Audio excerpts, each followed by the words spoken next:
C'est le sujet qui anime toutes les conversations ce matin. Christian Théin ainsi que 4 autres personnes sont passées en cour de cassation pendant la nuit et la cour de cassation leur a donné raison.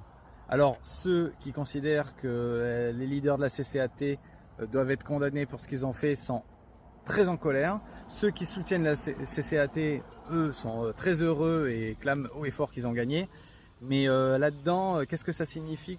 Faisons un peu le tri.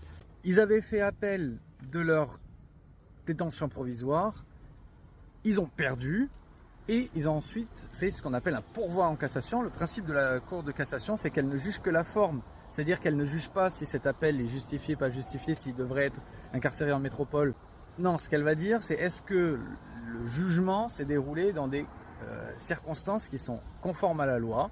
Et là-dessus, elle a estimé, non pas pour les 5, mais pour seulement 2 personnes, c'est-à-dire pour Christian Théin et Steve Huney, qu'il y avait des irrégularités, c'est-à-dire notamment, il y a 2 points qui posent problème. Premièrement, ils considèrent que les avocats de la défense n'avaient pas été correctement informés au préalable de ce qui allait se passer, donc ils n'ont pas bien pu préparer leur défense. Ils considèrent également qu'il y a des discussions entre les accusés et les avocats qui ont fait l'objet d'enregistrements, qui ont été transmis à la justice, et ça, ils considèrent qu'ils n'avaient pas été informés, et donc ça n'est pas normal. Ce sont sur ces points qu'ils ont eu gain de cause. Qu'est-ce qui se passe désormais?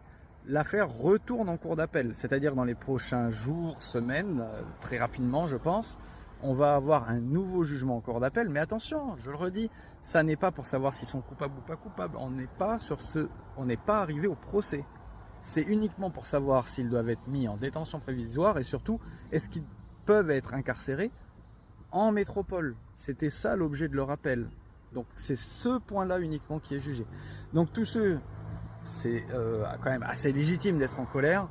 Christian Théin ne va pas être libéré, rassurez-vous. Ceux qui au contraire pensent qu'il est innocent et qui voient ça comme une victoire, désolé de vous décevoir, mais c'est pas encore l'heure de vous réjouir et je suis pas sûr que cette heure arrive.